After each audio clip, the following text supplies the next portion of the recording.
Hey guys, this is Comic Uno, and today I'm doing a review for The Gifted. So let's start talking about this pilot. I was stoked to see this show. I'm a very big X-Men fan, and all the trailers gave me some good Heroes vibes. So let's get started and get into this pilot. So the main focus is with a family. It's the Struckers, and we see the father, who from the trailers I thought was a bit bigger in the totem pole, but he seems like just like a lawyer, kind of a middleman. He feels like he's doing the right thing by capturing bad mutants, and then he realizes the system is a bit more corrupt than that. Once he finds out his children are mutants, they're on the run, and the federal agency, the Sentinel agents or government section, it doesn't matter if they're bad or good mutants. If they're mutants, they are going to be captured and thrown into a cell. And we get to see the father Reed kind of realizing, oh wait, this system is corrupt and we have to run. We have to be on the go. So that's the Strucker side of the storyline.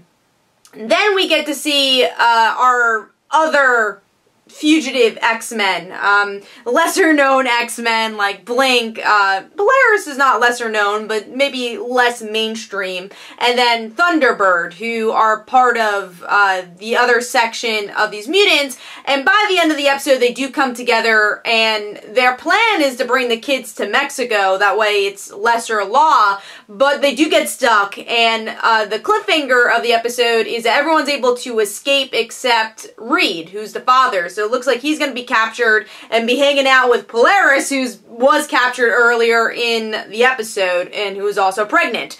So a lot of stuff going on in this pilot, and I really enjoyed it. I love the family aspect, and I like that there's different forms of family. The family you create and the family that's blood related. And I really like our main family, the Struckers.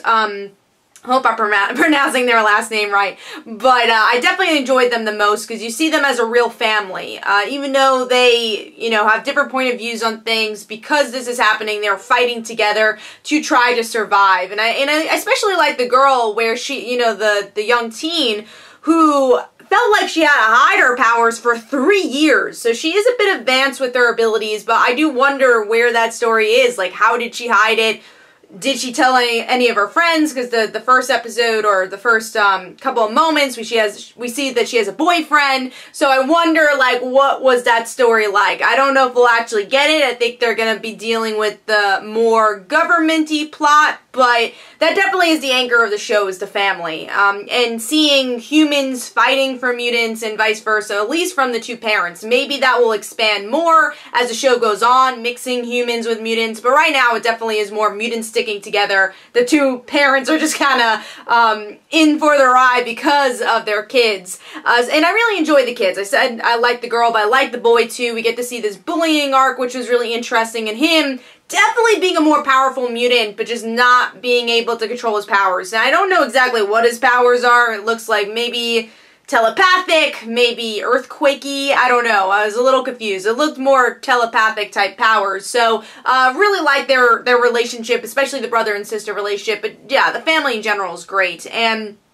I wasn't bored with the other scenes either. Sometimes when you have such a great family dynamic, and that's the center, all the other stuff and all the other pieces could be a bit boring, but I never felt bored with the other characters. They also have a very interesting dynamic, especially between Polaris and her boyfriend, who, again, we find out Polaris is pregnant. So that's going to be an interesting storyline going through. The other characters we don't know much about. We know that Blink doesn't really know how to control her powers. She's kind of, I guess, new to it.